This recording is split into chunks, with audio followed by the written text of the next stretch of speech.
Senhor Presidente da Assembleia Municipal de Lisboa e restantes membros da mesa, Senhor Presidente da Câmara Municipal de Lisboa em exercício e demais vereadores aqui presentes, Senhoras e Senhores Deputados Municipais, caros funcionários, caras e caros lisboetas.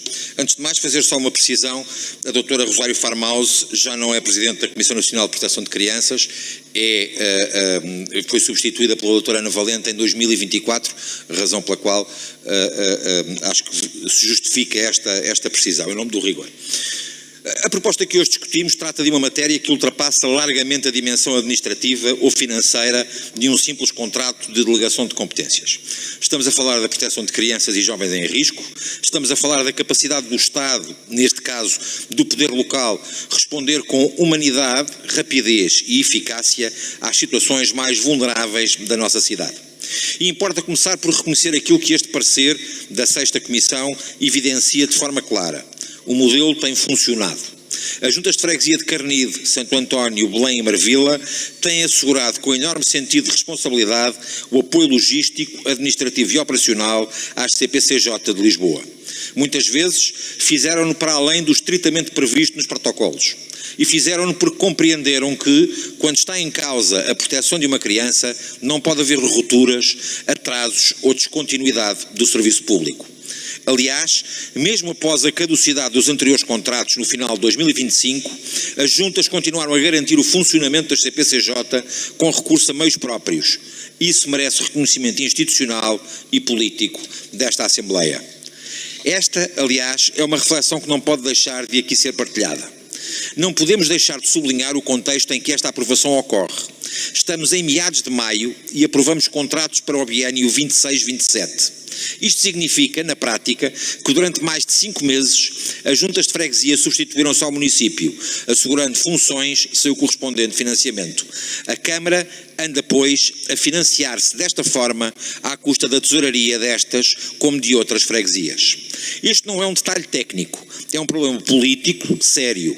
Este tipo de atraso, a par dos constrangimentos nas transferências da Administração Central, compromete a tesouraria das freguesias, limita a sua capacidade de resposta e destrói a previsibilidade que deve orientar qualquer gestão autárquica responsável.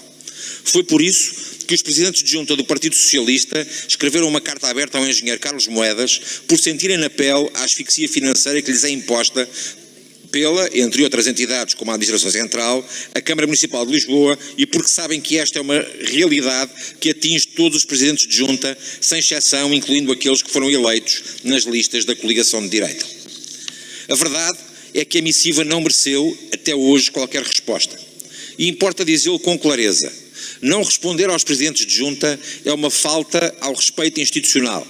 Desprezar os presidentes de junta, sejam de que partido forem, é desprezar os lisboetas que os elegeram.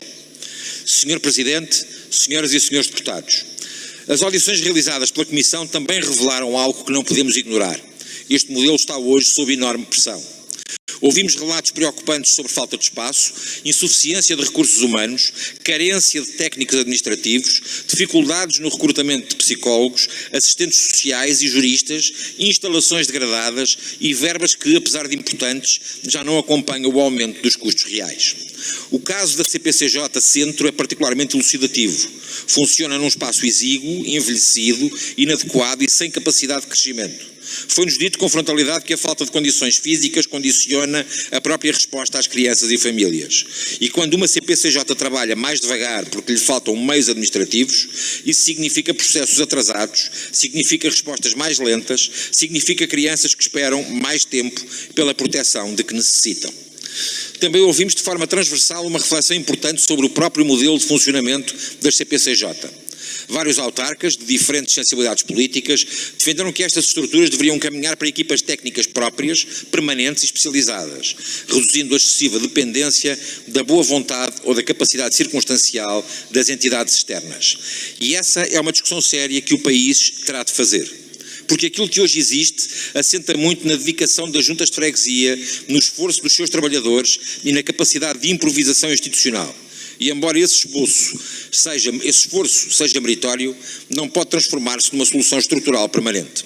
Senhor Presidente, senhoras e senhores deputados, há um dado particularmente relevante neste debate. Lisboa acompanha atualmente mais de 4.000 crianças em situação de risco através das suas CPCJ. 4.000 crianças. Isto demonstra bem a dimensão social, humana e até civilizacional desta matéria. Por isso, quando discutimos financiamento, recursos humanos ou instalações, não estamos a discutir burocracia. Estamos a discutir capacidade de intervenção precoce, estamos a discutir proteção efetiva, estamos a discutir dignidade. A proposta que hoje apreciamos deve naturalmente merecer aprovação. Ela garante continuidade, estabilidade institucional e assegura os meios mínimos para o funcionamento das CPCJ. Mas seria um erro político se saíssemos deste debate satisfeitos ou acomodados.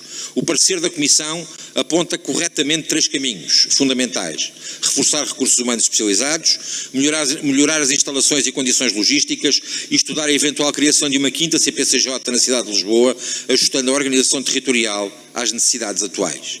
E creio que essas recomendações devem ser levadas muito a sério pela Câmara Municipal e também pela Administração Central, porque aquilo que ficou evidente ao longo das audições é que os desafios sociais se tornaram mais complexos, mais exigentes e mais intensos, e não podemos continuar a responder a problemas do presente com estruturas desenhadas para uma realidade de há 20 anos. Termino com uma nota que me parece essencial.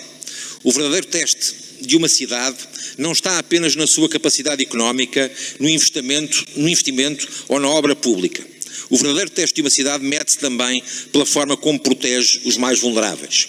E poucas vulnerabilidades exigem maior responsabilidade coletiva do que a proteção de crianças e jovens em perigo. É por isso que esta matéria merece o nosso compromisso, a nossa atenção e também a nossa exigência. Disse.